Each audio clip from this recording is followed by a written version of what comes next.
అద్భుతమైన కార్యక్రమంగా ఈరోజు నేను భావిస్తున్నాను. ఒక అదృష్టంగా కూడా భావిస్తున్నాను.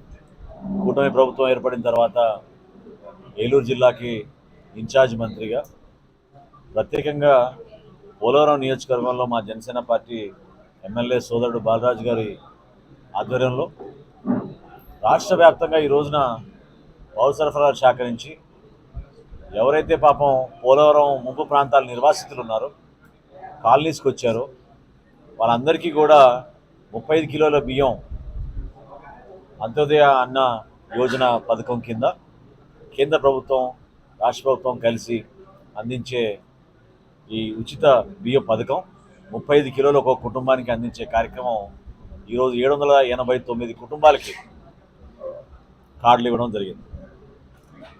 దాదాపు 10,000 మంది గిరిజనులు ఈ ముంపు ప్రాంతాల్లో ఉంటారని అంచనా వేశారు.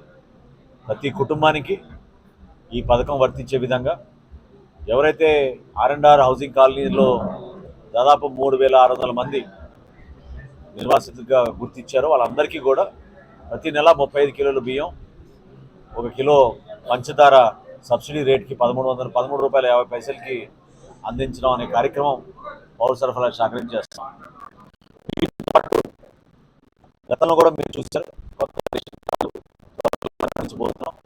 ఈ కేవైసీ పూర్తవగానే ఆధార్ లింకేజ్ అయిపోగానే వచ్చే నెల నుంచి వివరాలతో పాటు కొత్త ration card, credit card size కార్డులు కూడా మేము అందిస్తాం.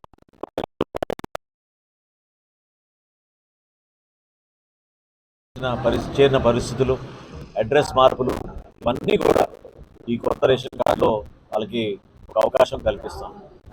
పోలవరం నియోజకవర్గంలో ఒక రాష్ట్ర వ్యాప్తంగానే కాకుండా దేశవ్యాప్తంగా ఒక ప్రతిష్టాత్మకమైన ప్రాజెక్టుగా తీసుకున్నాం కాబట్టి గౌరవ ముఖ్యమంత్రి గారు చంద్రబాబు నాయుడు గారి ఆధ్వర్యంలో, అదేవిధంగా గిరిజన ప్రాంతాల్లో పవన్ కళ్యాణ్ గారు చూపించిన చొరవ రెండు కలుపుకొని అభివృద్ధి కార్యక్రమాల్లోనూ అదేవిధంగా సంక్షేమ కార్యక్రమాల్లో ఎక్కడ కూడా జాప్యం లేకుండా ప్రతి కుటుంబానికి అందించడానికి ఒక ప్రయత్నం చేస్తున్నాం.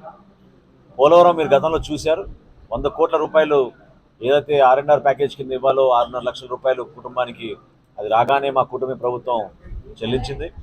ఇంకా చేయాల్సింది చాలా ఉంది. వాస్తవంగా ఏంటంటే 51% ప్రాజెక్ట్ పూర్తయింది. కాఫర్ డ్యామ్ కూడా ఏ విధంగా వాళ్ళు పొరపాటు చేసి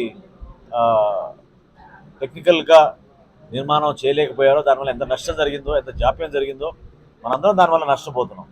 కానీ రాబోయే రోజుల్లో ఫోకస్డ్గా 2027 పుష్కరాల కల్లా ఈ ప్రాజెక్ట్ పూర్తి చేయడానికి రాష్ట్ర ప్రభుత్వం కంకణం కట్టుకుంది. నిధుల విషయంలో కేంద్ర ప్రభుత్వం నరేంద్ర మోడీ గారి నాయకత్వంలో అందించిన సహకారం మరువలేనిది. రాష్ట్ర ప్రజలకి ఒక అంకిత భావంతో ఈ ప్రాజెక్ట్ పూర్తి చేయాలనే ఆలోచనతో వెళ్తున్న తరుణంలో పోలవరం నియోజకవర్గాల్లో కూడా అభివృద్ధి కార్యక్రమాలు అద్భుతంగా జరగాలి. పవన్ కళ్యాణ్ గారు 27 కోట్ల రూపాయలు పంచాయతీరాజ్ నుంచి మంజూరు చేశారు. సీసీ రోడ్లు, అదేవిధంగా రక్షిత మంచినీటి పథకం, సైడ్ కాలువలు, ఈ నిర్మాణాలతో పాటు జాతీయ రహదారులు ఏవైతే వస్తున్నాయో దాదాపు 100 కోట్ల రూపాయలతోటి మనం ఆల్రెడీ నిర్మాణం ప్రారంభమైనాయి. టూరిజం హబ్గా తయారు చేయమని గౌరవ ముఖ్యమంత్రి గారు కోరారు. రాష్ట్ర పర్యాటక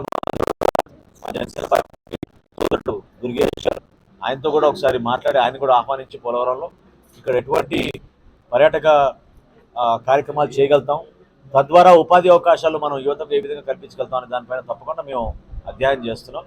నేను రాష్ట్ర ప్రజలకి జనసేన పార్టీ అధ్యక్షుడు పవన్ కళ్యాణ్ గారి తరఫున, పార్టీ తరఫున, రాష్ట్ర ప్రభుత్వం తరఫున పోలవరం ప్రజలందరికీ కూడా మేము హామీ ఇస్తున్నాం. తప్పకుండా ఈ నియోజకవర్గాన్ని గతంలో ఎన్నడూ లేని విధంగా అభివృద్ధి కార్యక్రమాలు చేసి చూపిస్తాం. అభివృద్ధితో పాటు సంక్షేమంలో కూడా ఎక్కడ కూడా పొరపాటు లేకుండా, ఇందాక చూశారు మీరు, దీపం పథకం ద్వారా కూడా సిలిండర్లు పంపిణీ కార్యక్రమం చేసాం. మొదటి విడతలో దాకా గ్యాస్ సిలిండర్లు ఇచ్చాం. ఈసారి ఆ సంఖ్య ఇంకా పెరగబోతోంది. ప్రతి కుటుంబానికి ఏదో విధంగా రాష్ట్ర ప్రభుత్వం నుంచి ఆర్థిక సహాయం, అదేవిధంగా కుటుంబంలో